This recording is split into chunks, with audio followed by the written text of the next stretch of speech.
এর সমন্বয়ে আমাদের এই দেহটি তৈরি হয়েছে।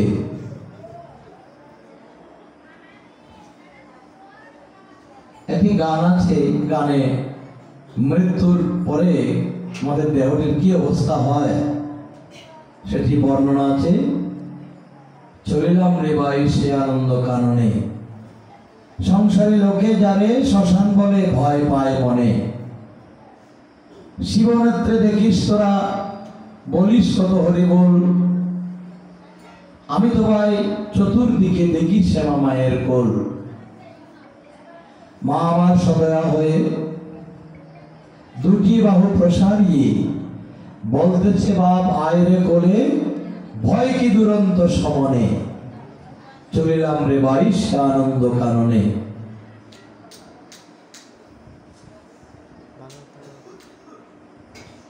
ভৌতিক দেহ আটকাবুতে মিশাইতে শুভদিন, ঘটাকাশ দেহ আমার মহাকাশে হবে লীন। সেদিন জল যাইবে জলাধারে, তেজ মিশিবে বৈশ্যানরে। রন্ধ্রগত বায়ু আমার মিশবে রে ভাই সমীরণে। চলিলাম রে ভাই সে আনন্দ কারণে। এটা যারা এখানে কোনো পুণ্য কাজ করে না, ধর্ম আচরণ করে না, তারা পরপারে গিয়ে কষ্ট পায়, দুঃখ পায়, যন্ত্রণা পায়। এখানে যে কর্মগুলো আমরা করি সেই কর্মগুলোর জবাব উত্তর আমাদের দিতে হবে কখন? মৃত্যুর পরে। এখন আমাদের সঙ্গে কেউ থাকে না, কখন কি পাপ করি কি অপরাধ করি কেউ দেখে না, এই জন্য বিচারও করতে পারে না। কিন্তু এটা আমরা মনে করছি আমাদের কেউ দেখছে না। ভগবান অনন্ত বিশ্ব ব্রহ্মাণ্ড সৃষ্টি করেছেন, আমাদের এই পৃথিবীও সৃষ্টি করেছেন। এই পৃথিবীর মধ্যে দেখতে পাই প্রথমত দিন আছে, রাত আছে, আবার সূর্যদেব আছেন, সবকিছু দেখছেন, চন্দ্র আছেন, সবকিছু দেখছেন, এবং অগ্নি আছেন, সবকিছু দেখছেন, বায়ু আছেন সর্বত্র প্রবাহিত হয়ে সবকিছু দেখতে পাচ্ছেন, এবং 6 ঋতু আছে। তো আমরা যে কাজ করি সেই কাজগুলো, সেই কর্মগুলোর অনেকগুলো সাক্ষী ভগবান পাঠিয়েছেন। তারা আমাদের প্রত্যেক কর্মের সাক্ষী হয়ে রয়েছেন, সাক্ষী হয়ে থাকছেন। কারা কারা? দিন, রাত্রি, সন্ধ্যা, মধ্যাহ্ন, প্রভাত, উত্তরায়ণ, দক্ষিণায়ন, ষড় ঋতু, গ্রীষ্ম, বর্ষা, হেমন্ত, শীত, বসন্ত। গ্রীষ্ম, বর্ষা, শরৎ, হেমন্ত, শীত ও বসন্ত, এই ঋতুগুলো আমাদের কর্মটি যদি হয় দিনের বেলায় তাহলে দিন সাক্ষী, যদি হয় বর্ষা ঋতুতে অথবা যে কোনো একটি ঋতুতে তাহলে ঋতু পরিচয়টি আছেই। যখনই আমরা যে কর্ম করি না কেন ওই ঋতুগুলো কোনো না কোনো ঋতু সেই সময় থাকবেই। হয় দিন থাকবে, না হয় রাত থাকবে, হয় শুক্লপক্ষ থাকবে, না হয় কৃষ্ণপক্ষ থাকবে, হয় সন্ধ্যা, না হয় দুপুর, না হয় রাত্রি, না হয় দিনের অন্যান্য সময়।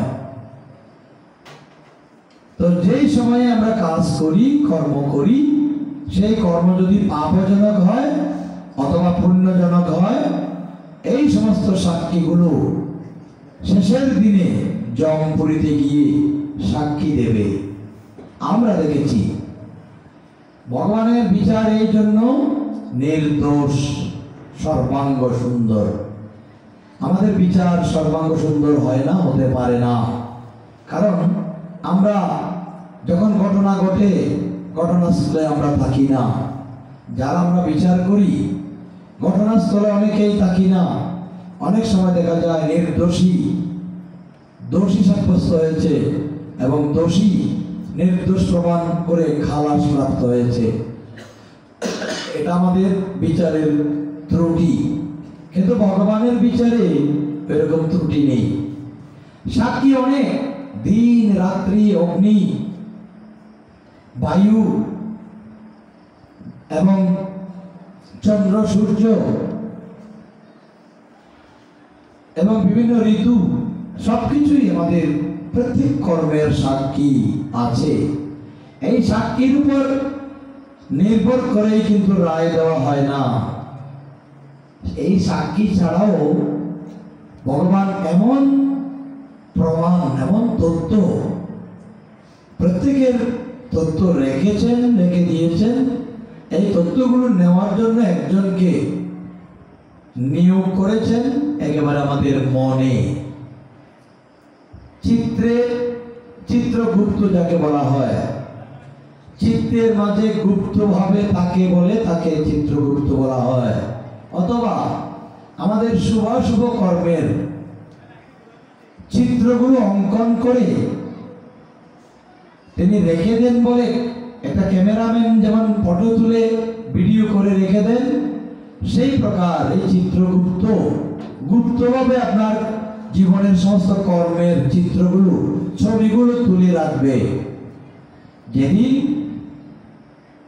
সমান দ্বারে যমপুরীতে গিয়ে আপনি উপনীত হবেন, আমরা উপনীত হব, যমরাজ যখন জিজ্ঞেস করবেন তুমি কি কি পুণ্য কাজ করেছো, কি কি পাপ কর্ম করেছো, জীব কিন্তু সবসময় নিজেকে নির্দোষ প্রমাণ করতে চায়।